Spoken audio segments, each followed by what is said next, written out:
lot of respect. So I was overshadowed my entire career. And then here, I mean, I put up some good numbers, I would think, with the best of them in the last 2 years. And so I still haven't gotten the notoriety, but at the end of the day, it allows me to have a chip on my shoulder. And I think that's why I perform the way I do on Saturdays, because people like that are starting to take notice, and it's letting me know that my work is paying off, so I'm going to continue to do it. Off the field, how do you feel like you've kind of grown up? I know like there was the incident your sophomore year, and you were also hurt like your freshman year. How do you feel like you've kind of grown and matured since then? I've settled down. I've calmed down. I already have an old soul. That's what my mom already tells me.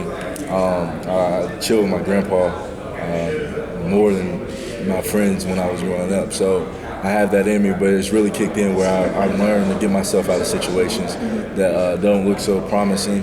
And I think it's helped me help younger guys as well, and just kind of give them a guide of how life is going to be. And just taking care of myself is the main thing, and making sure no one can get a story out of me. When you hang out with your grandpa, what kind of stuff would you guys do? Watch old shows, Sanford and Son, Good Times. Anything that he was watching, I was watching. So I'm big on all the older shows and just relax. He'll try to come play basketball with me. It was hilarious. But he was out there, and that's one thing I can say. He taught me the game. Him and my dad taught me the game of football, and he's the reason why I'm so physical today, because just hitting was always installed in me. So I owe that to him. You guys improved under a defensive coordinator. I'm guessing you guys felt you were better physically the year before. How much of a hit did your confidence take, and where is it now? The year before? Yeah. The year before, I mean, the confidence coming into a game was always high, because you wanted to win the game, but we just didn't perform well. We weren't consistent. We were like the start of the Notre Dame game my sophomore year, and we came out on fire, and then they started hitting it, and we just didn't really know how to bounce back. But I think that next year, when Coach Chizik came in, just his demeanor and all the things that he's accomplished kind of made everyone sit up straight whenever he was talking. You were glued into what he was saying, and you wanted to learn, you wanted to get better. And so going on the field, you felt like you were better, your confidence was high, and he just made it where you knew what you were doing, why you were doing it, and then you were able to have fun. And I think that was the biggest thing. We had fun last year, and that's the one thing that we're trying to get the young guys to understand. In order for you to have fun, you have to know your responsibilities, and then if you do that, then you'll be able to play. Going back to the Clemson game, I think maybe the perception is that Clemson and Florida State are kind of a little notch above. Does that bother you guys? Do you feel like you showed last year that you're kind of right there with them? I think we showed that we were with them. I mean, if you want to compare, they did the same thing to Alabama to what they did to us. And we played them just as tough. So I think we definitely showed. We play Florida State this year, so that's another opportunity for us to come out and show that the Coastal has a team where they can compete as well. I mean, those programs are so historical, and you can't fault anyone for believing that they're above, but us inside the locker room, we have just as many playmakers on both sides of the ball.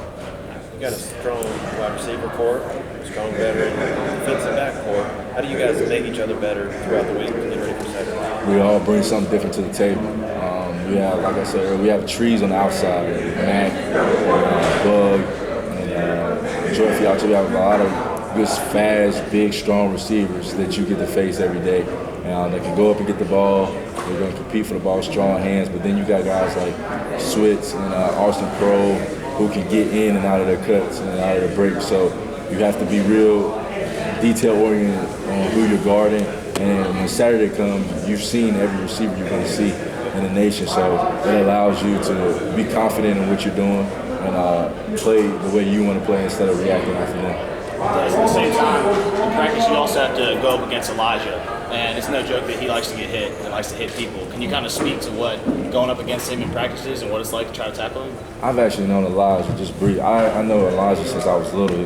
He was so big then, he played offensive line, and I was the running back. We played on the same team, so I know his mentality coming into college, and just going against him in practice is you're going to get that the same thing he gives in the game, because he gives 110% every time.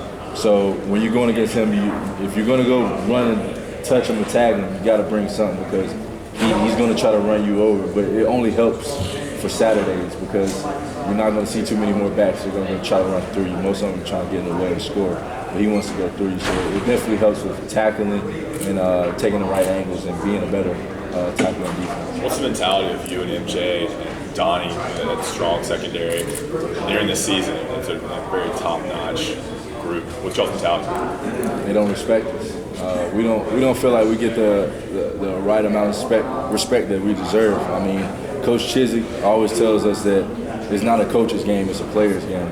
And you guys are the ones that make plays on Saturdays. That's our chance. And I believe that regardless of who you put out in front of us, we were able to make plays against anybody. And at the same time, we just didn't get the same notoriety. So, I mean, we understand that there's other DBs out there, but we feel like we're up there with any defensive back group that you put in front of us. And so I just think that our biggest thing is to carry a chip on our shoulder. And I think it allows Donnie to get over 120 tackles in the season. It allows MJ to get 4 picks. It allows me to do the same, to get as many PBUs and tackles. And so it just keeps us competitive. And then at the same time, we're competitive with one another. Keeping wages like who's going to get the first pick, who's going to start the day off with the first pick in practice or the first big hit in the game or something like that. We're all competitive, so it only gets better on Saturday. Any young guys that stand out? Freshmen, redshirt freshmen? Yes. Defense? Miles Dorn, you're going to see him this year, freshman. You got some young corners, Patrice, KJ, Greg, looking for one of them to step up. Rob Morgan, transfer in. We have some guys who can definitely help us this year, and I expect them to contribute. And so we're just going to try to get them to the level that we're at and that we understand the game, and then roll from there. You've been pretty open about what area you need to improve on with some of the drops last year, especially the situations that you had those drops. What did you do to kind of maybe erase that situation, that problem? During the season, I started to catch on the jugs with the receivers more. And changed my mentality when the ball was in the air instead of defending the ball, go get the ball. And I try to help my teammates as well. And then just being competitive. Everybody knows me and MJ are really competitive, and we compete. And that's one of the things that we compete on is who's going to have the most interceptions. So he's got one up on me right now, but we're looking to get him this year. Did that ever reach a point where it was kind of a psychological negative for you? Because I remember, like after the Pitt game, you talked about it a lot, and it was more than, dang, I made a mistake. It seemed like it was really grinding on you. Yeah, because all my life, I played on the other side of the ball, so I know how to catch. But on TV, when it was time to do it, I didn't execute, and I didn't do what I've been doing all my life. So it was kind of frustrating because those are the moments that you wait for. You put yourself in a position, and like the Pitt game, right before halftime, I would have been running down the sideline with a convoy. So, it really hurt because it was a time for me to shine in my spotlight. But at the end of the day, I just know that now when the ball comes, I have to attack it and catch it. You said up there you wanted to be an actor, and you were talking about Good Times and Sanford and Son. You do impressions? I can't do it now. JJ or Fred? I'm Fred. I'd rather be Fred.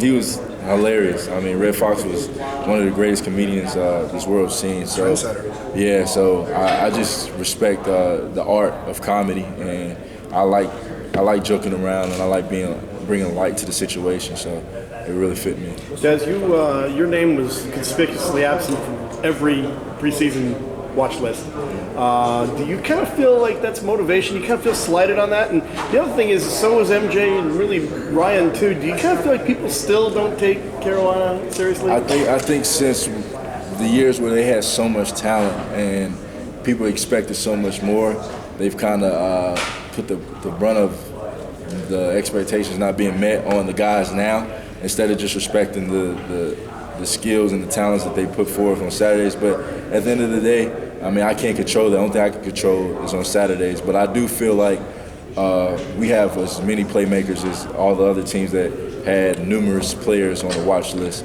But we know, and that's something that we talk about all the time, is that we're going to make them respect us. Do you need that motivation, or do you use that as motivation? I don't need any more motivation than I already have. I've been looked over my since high school, so I know what the feeling's like. I just want the respect. I don't need the fame. I just want the respect.